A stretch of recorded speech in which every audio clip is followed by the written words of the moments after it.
আসসালামু আলাইকুম। এসএসসি 2025 ব্যাচের প্রিয় শিক্ষার্থীরা, কেমন আছো সবাই? আশা করি সবাই ভালো আছো। 15 তারিখ তোমাদের ইংরেজি প্রথম পত্র পরীক্ষা।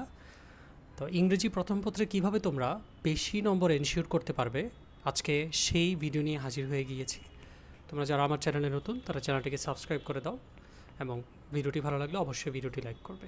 আচ্ছা, তোমাদের আগের বছরের একটা কোয়েশ্চেন দিনাজপুর বোর্ড 2024-এ আসছে কোয়েশ্চেনটা।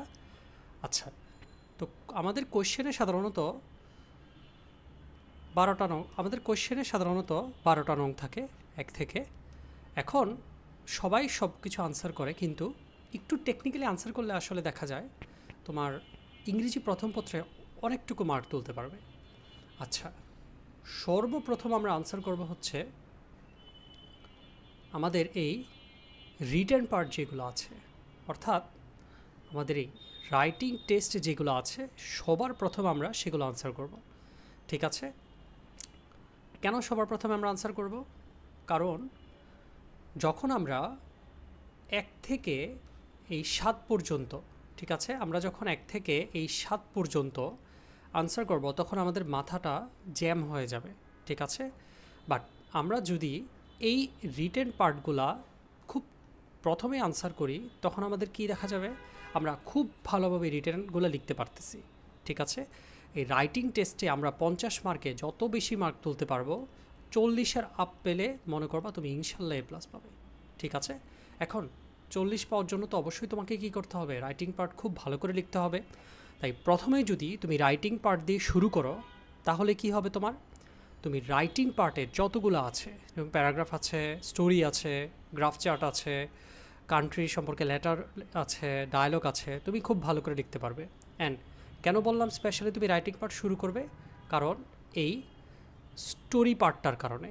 কারণ স্টোরি তোমাদের সবারই কমন আসে না, স্টোরি সবসময় বাইরে থেকে আসে।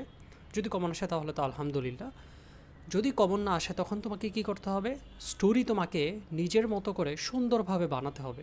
এখন তুমি যদি সবার প্রথমেই স্টোরি সবার প্রথমেই রাইটিং পার্ট আনসার করা শুরু করো তখন তোমার কি হবে, স্টোরি চিন্তা করার ক্যাপাসিটি অনেক থাকবে। তুমি খুব সুন্দর করে স্টোরির ফিনিশিং দিতে পারবে, স্টোরির মোরাল লিখতে পারবে, স্টোরি টাইটেল লিখতে পারবে। কিন্তু তুমি যখন এই 7 নম্বর পর্যন্ত আনসার করা তারপরে তুমি স্টোরি আনসার করা শুরু করবে তখন তোমার মাথা আগের মতো কাজ করবে না।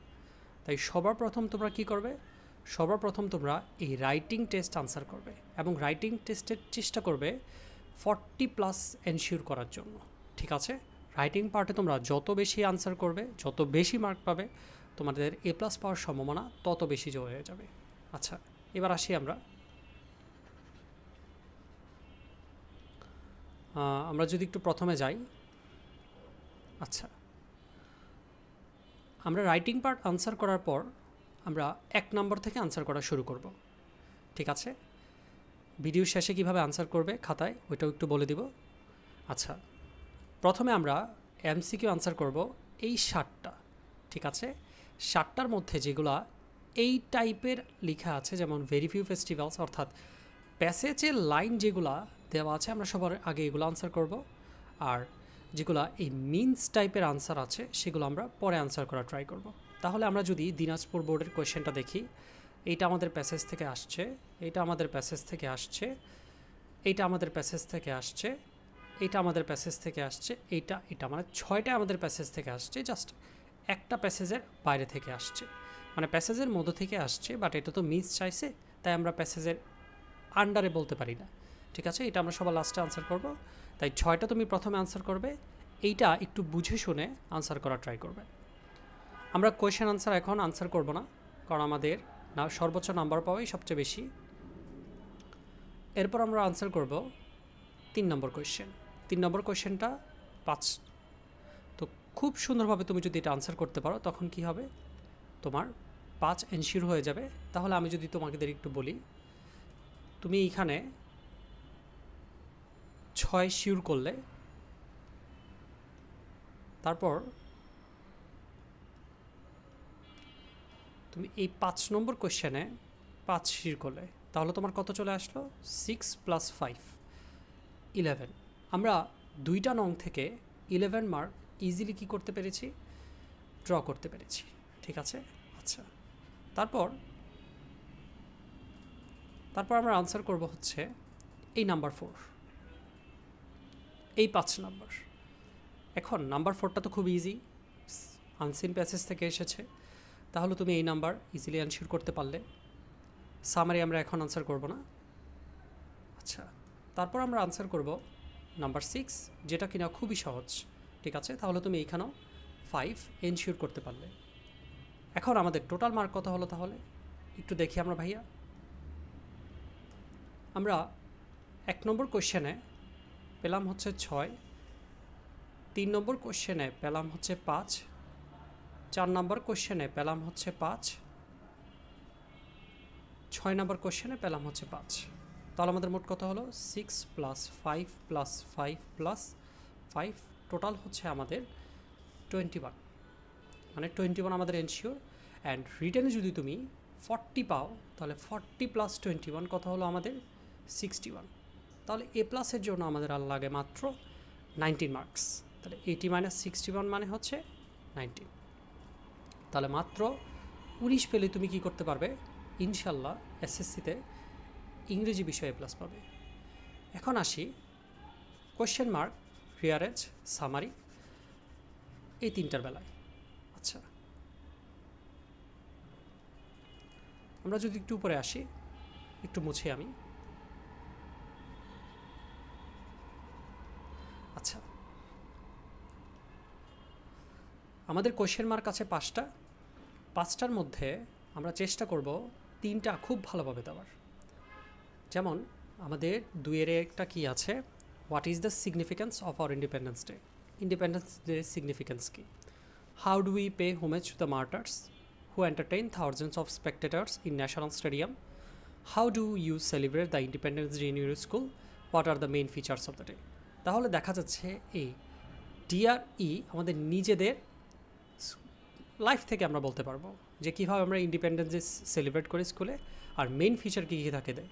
তাহলে এখানে যদি আমরা 2 to 4 পাই, আর এই 3টা মিলে যদি আমরা আরও 3 পাই, তাহলে আমাদের কত আসলো 7। তাহলে যদি আমাদের 7 আসে তাহলে আমাদের এ প্লাস পেতে আমরা কত বলেছিলাম ভাইয়া, যে আর মাত্র 19 লাগে, তাই তো? তো 19 থেকে তুমি 7 মাইনাস করো, কত হলো 12। তার মানে 12 লাগে তোমার এ প্লাস পেতে। ঠিক আছে, আচ্ছা এখন আমাদের বাকি হচ্ছে রিয়ারেঞ্জ আর হচ্ছে তোমার সামারি। এরপর আমরা আসবো রিয়ারেঞ্জে আমরা সর্বোচ্চ চেষ্টা করব যাতে আমরা 4টা কারেক্ট করতে পারি। ওকে, 4 থেকে 5টা কারেক্ট করতে পারি। তাহলে আমাদের যদি 5টা কারেক্ট করি তাহলে 12 - 5 = কত হলো 7। তার মানে শুধু সামারিতে মাত্র 7 পেলেই তুমি কি করতে পারবে, এসএসসিতে এ প্লাস ইনশাল্লাহ নিশ্চিত করতে পারবে। আচ্ছা যারা পাস করতে চাও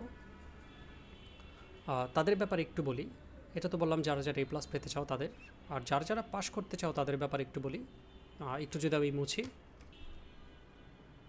তোমাদের বেলায় কী নিয়ম, তোমরা সর্বপ্রথম এই রাইটিং পার্ট আনসার করবে। ঠিক আছে, রাইটিং পার্টের 5টাই খুব ভালোভাবে আনসার করবে। ঠিক আছে, যতটুকুই পারো ঠিক ততটুকুই আনসার করবে। কিছু জিনিস নিজে থেকে দেওয়ার চেষ্টা করবে এবং গ্রামাটিক্যাল দিকে অবশ্যই নজর রাখবে। এরপরে তোমরা আনসার করবে হচ্ছে নাম্বার 1, 3, তারপর নাম্বার 4, নাম্বার 6। এই কয়টা আনসার করলে ইনশাল্লাহ তোমরা কি করবে, পাস নিশ্চিত করতে পারবে। এখন আরেকটা কথা হচ্ছে, তোমরা কখনোই কোনো কোশ্চেনের আনসার ছেড়ে আসবে না। পারো না পারো, কম পারো, সব কিছুর আনসার করে দেওয়া ট্রাই করবে এবং এমনভাবে আনসার করবে যেন ওই জিনিসটার খুব কাছাকাছি আসে। ঠিক আছে, যেমন how do you pay homage to the martyrs. ধরো তুমি এই কোশ্চেনের আনসারটা পারতেছো না, তোমার কাছাকাছি যেই মিনিংটা আসে, অর্থাৎ তুমি প্রথমে এটার মিনিং খুঁজে বের করবে। মিনিং খুঁজে বের করার পরে কাছাকাছি লেখা ট্রাই করবে যেন অন্তত 1 মার্ক পাও বা অর্ধেক মার্ক পাও। ঠিক আছে, এখন আরেকটু কথা, তোমরা কিভাবে আসলে আনসার করবে। এই পেজ থেকে ধরো লেখা স্টার্ট করবে। তোমরা সবসময় কি করবে, 2টা বা 3টা পেজ, ঠিক আছে, 1টা 2টা 3টা পেজ স্কিপ করে তোমার মেইন খাতার এই যে পার্টটা আছে এই পার্ট থেকে তোমরা প্যারাগ্রাফ লেখা স্টার্ট করবে। সবার সামনের পেজে এসে এমসিকিউ আনসার করবে, ঠিক আছে। এরপর এখান থেকে 1 number, question number 2, question number 3, question number 4, যেভাবে সুন্দর হয় তোমরা আস্তে আস্তে আস্তে আস্তে আনসার করবে। আচ্ছা, তোমাদের ইংরেজি প্রথম পত্রের গাইডলাইন। ভিডিওটি কেমন লেগেছে নিচে কমেন্ট করে জানিও। সবাই ভালো থেকো, ভালোভাবে পরীক্ষা দাও। আসসালামু আলাইকুম।